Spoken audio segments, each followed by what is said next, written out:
কিভাবে message hide করে রাখতে হয়, কিভাবে আপনারা মেসেঞ্জার আইডি লুকিয়ে রাখবেন। তো অনেকে জানেন, অনেকে জানেন না। তো এই সেটিংটা আপনি কোথায় পাবেন, কোথায় খুঁজে পাবেন, তো সেই বিষয়টা আমি আজকে আপনাদের সাথে আলোচনা করব। হ্যালো ভিউয়ার্স, আসসালামু আলাইকুম। আমি চলে আসছি বরাবরের মতো আপনাদের মাঝে আরেকটি নতুন ভিডিও নিয়ে। তো আমাদের যে বিষয়টা আলোচনা করা হয়েছে প্রথমে, যে আপনারা কিভাবে মেসেজ হাইড করে রাখবেন বা এই সেটিংটা আপনি কোথায় পাবেন। তো এই কাজটি করার জন্য আপনাকে প্রথমে আপনাদের ফেসবুক, মেসেঞ্জার এই দুইটা অ্যাপস আপনাকে আপডেট দিয়ে দিতে হবে। আপনি প্লে স্টোর থেকে এই অ্যাপগুলো আপডেট করে নেবেন। আপডেট করার পর আপনি সরাসরি আপনাদের মেসেঞ্জারে ক্লিক করবেন। মেসেঞ্জারে ক্লিক করার পর আপনার প্রোফাইলে এরকম একটা শো করবে, মানে আপনার প্রোফাইলে এরকম শো করবে। শো করার পরে আপনি একদম নিচে যে 3 লাইন মেনু, আমি আপনাদেরকে দেখাই, যে 3 লাইন মেনু, আপনি 3 লাইন মেনুতে ক্লিক করে দেবেন। তো আমি 3 লাইন মেনুতে ক্লিক করে দিলাম। দেওয়ার পর আপনি আবার ওইখান থেকে সরাসরি সেটিংসে ক্লিক করে দেবেন। তো আমি এখান থেকে সেটিংসে ক্লিক করে দিলাম। সেটিংসে ক্লিক করে দেওয়ার পরে একটু নিচে আসবেন,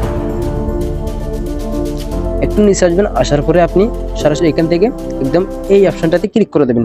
প্রোফাইলসে এখানে ক্লিক করে দেবেন, পাবলিশে ক্লিক করে দেবেন। দেওয়ার পর এখান থেকে আপনি একদম নিচে যে দুইটা অপশন আছে, যেমন এই যে আপনি এই অপশনটাতে ক্লিক করে দেবেন। এই অপশনটাতে ক্লিক করার পর আমি আপনাদেরকে দেখাই, যে ক্লিক করে দেওয়ার পর আপনাদের সামনে এরকম একটা ইন্টারফেস শো হবে। শো হওয়ার পর আপনারা দেখতে পাবেন একদম উপরে কোণার মধ্যে যে মেন আইকন বা মানুষের মতো একটা আইকন দেখা যাচ্ছে। আপনারা এখান থেকে ক্লিক করে দেবেন। ক্লিক করে দেওয়ার পরে দেখবেন যে আপনাদের এখানে যে মেসেঞ্জারে যতগুলো আইডি আছে বা আপনাদের প্রিয়জন বা বন্ধু বান্ধব যতগুলো আইডি আছে আপনি এখানে দেখতে পাবেন। তো আপনারা যদি চান যে আমি যে কোনো একজনকে এখান থেকে হাইড করে রাখবো, তো আমি এখান থেকে যেমন ধরেন যে কোনো একজনকে আমি হাইড করে রাখলাম, যে ওই মেসেঞ্জার আইডিতে ক্লিক করার সাথে সাথে কিন্তু সে হাইড হয়ে গেছে, মানে তার আইডিটি এখানে চলে আসছে। তো এখন বিষয়টা হচ্ছে কি, আমি কিভাবে আবার ওই আইডিটা সেমভাবে বের করব বা এখান থেকে আমি বের করব। তো ওই বিষয়টা আমি আপনাদেরকে আবার বলি, ঠিক সেমভাবে আপনি এখানে যাবেন। যেন আমি ব্যাক দিই।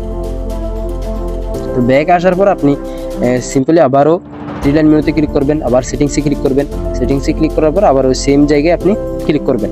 ক্লিক করার পর আবারও এই যে 2 নম্বর অপশানে ক্লিক করবেন, দেখবেন যে এখানে ওর আইডিটি এখানে আসছে। তো আসার পর আপনি এখানে আনমিউট করে ক্লিক করে দেবেন। ক্লিক করে দেওয়ার সাথে সাথে কিন্তু সে আনমিউট হয়ে গেছে, ঠিক আছে। তো আপনারা চাইলে আপনারা এইভাবেই আপনাদের যত ধরনের বন্ধু বান্ধব বা প্রিয়জন মেসেঞ্জার আছে, তো আপনারা এইভাবে রাখতে পারেন।